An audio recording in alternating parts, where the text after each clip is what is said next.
Hi winners, welcome back to another episode of Win a Pageant. I'm your host, Alycia Darby.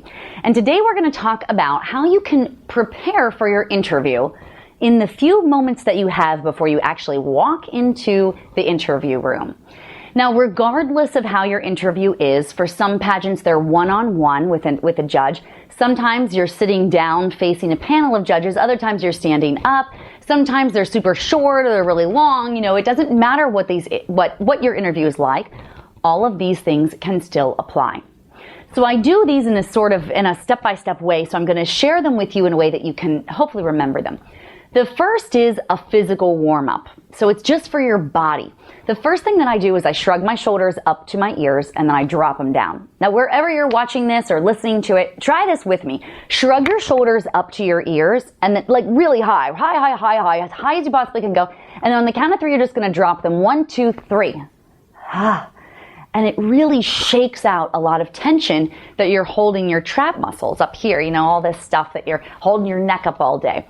So I shrug my shoulders up to my ears and then I drop them down. And you know, you might do that 3 or 5 times. It just kind of feels really good. The next thing that I do is shake out my hands. So just kind of standing there, I shake out my hands just because it helps me to move the energy into my limbs. You know, if I can do this in my legs too, even in heels, you know, it might feel good to shake your legs out a little bit too. And then I just do some gentle twisting in my back. Whew, I'm on a swivel chair here, so it's extra spectacular. So you're just twisting a little bit with your back side to side just to kind of loosen up those muscles a bit. When you do that, you allow your blood flow to keep moving through your body. I find that when I'm nervous, I get cold. And when I get cold, of course, I shiver. And so why am I getting cold every time I get nervous? Well, it's probably because my veins are getting smaller, and so things are closing up just because I'm getting nervous, right? And so, of course, I'm getting cold. The blood isn't rushing through my body. So I do all these warm-ups to really keep my body energized and to keep it flowing. So then the second thing you want to think about is your vocal cords and warming them up. I learned this from a speech therapist who I was working with in my speaking career. And the first thing that we do is make like a horse noise. This is where you're just letting your lips flutter. It looks like this. Your lips are just fluttering. I like to have a little bit of sound coming through there rather than just air. So I give a little as I do it. So it sounds like this. You know, it just kind of, it's loosening up my jaw, loosening up my lips, allowing me to use my mouth to really speak. The second one is kind of more, it sort of sounds like a snake. This is where you're letting your tongue sort of do that same type of vibration in the front of your mouth. It sounds like this. So my mouth is slightly open. I'm just allowing my tongue to flutter. This is like rolling your R's in the Spanish language. For those of you who are not native Spanish speakers, this can be very difficult, but it's something that you'll learn with practice, and I think that it really helps. The third vocal warm-up that you can do is what I call a whoop. And essentially you start with your tone, tone as your pitch as low as you can go. And from there you say the word whoop, going higher, higher, higher, and then lower, lower, lower. So it sounds like this. Whoop.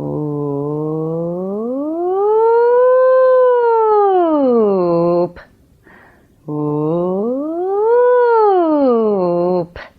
Okay. So you're saying whoop, and you're just allowing it to ride that roller coaster.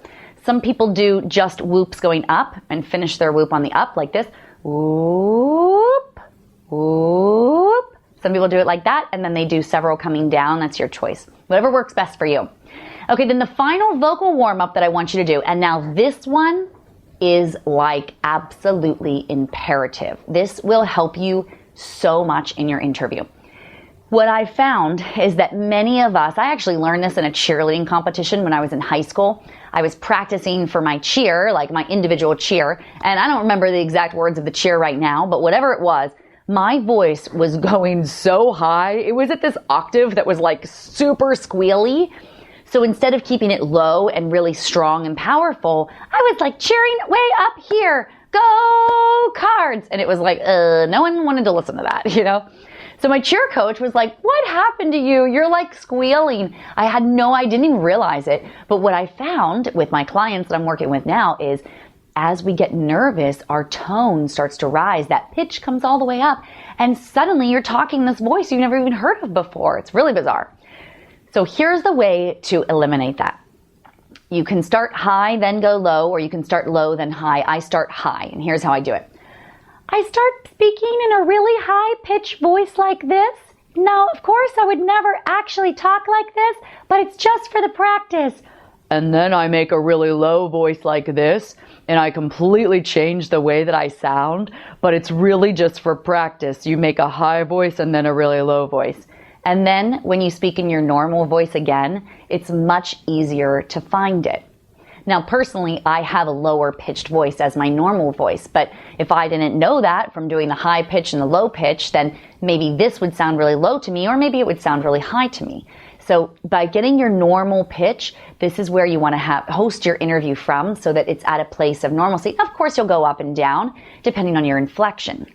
Okay, I give you a little example there, but that's really what you want to be thinking about, is like keeping it at that normal level. Okay, so you first do your body warm-ups. Then you do your vocal warm-ups. Now we got to do your mind warm-up.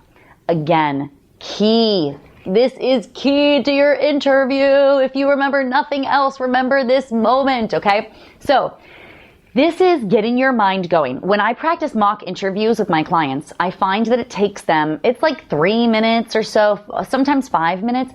It takes about 2 to 3, sometimes 5 questions before my client is feeling like really in the flow, like really feeling comfortable and ready to answer questions and feeling totally engaged. So the problem with this is that some of your interviews are only going to be 5 minutes long. And so if you're warming up the entire time, you're really like just throwing that interview away. I want you to warm up in the moments before you walk into the interview room so that that is completely out of the way. I want you to warm up your body, warm up your voice, and especially warm up your mind. Here's how to do it.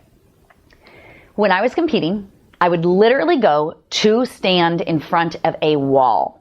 Now, I've also done this in front of a mirror when I'm practicing. So if I'm in a hotel room, I might do this a few times in the mirror, and then maybe as I'm walking downstairs getting ready to go into the interview room, which, you know, where they're usually held at hotels or something. So I just find an empty wall and talk at it. Now, the key to this is that oftentimes the pageant will have somebody guiding you in and out of the interview room. Oftentimes, you might even have to be really quiet because someone else is inside having their interview right now. So there are some things that can get in your way. Your job is to let the person, if someone's standing there trying to talk to you, because they're trying to make you feel comfortable and stuff, I would always just say to them, thank you so much. I'm just going to practice right now, so I'm going to go stand by the wall. Just give them a heads up so they know what you're doing, you know, and then you give free range to yourself.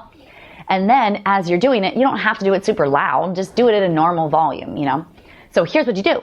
I want you to ask yourself like 3 to 5 questions, or if you have more time, you can continue asking yourself questions. Remember that for these practices, your content of your answers is probably going to be crappy. That's why I want you to do it outside of the interview room rather than inside of the interview room. So ask yourself silly questions. Do not care how you answer the question, because that's not what it's about. It's a warm-up. It's warming up your mind. It's just helping you to kind of like put thoughts together. You know, your interview is going to go way better once you get in that interview room anyway, because you will have been practicing your communication skills. You will have been practicing your interview skills. So release that for now, and instead just ask yourself questions like, Alycia, what did you do this weekend? Well, this weekend I had a really nice time because I was able to spend lots of time with my family and friends. We had this really cool picnic and we ate hot dogs. Or whatever, okay? Now that's silly. That's a horrible answer, and hopefully you wouldn't really say that in your interview, but that is so simple because it doesn't matter what the content of your answer is. It's really more about just the fact that you're practicing and getting words out.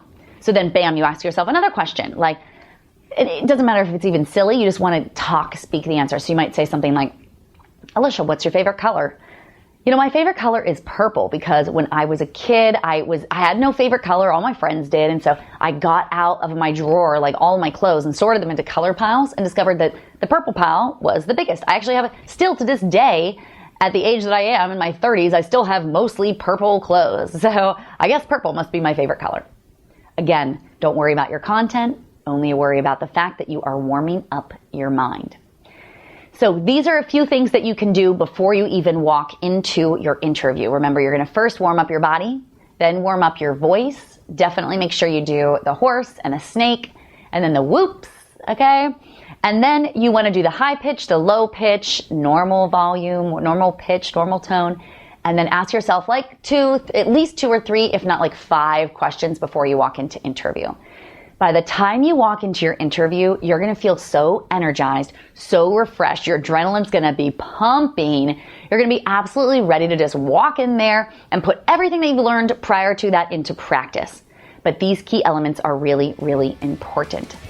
Thank you so much, ladies. I just got to let you know that that's how you win a pageant. Thanks so much for joining me today. I can't wait to see you next time. To learn more and to get valuable resources to help you win, visit winapageant.com. Hey there, I'm Alycia Darby, and I just want to say thank you so much for watching that last video. If you totally loved it and got something from it, would you just click subscribe right here to subscribe to our YouTube channel?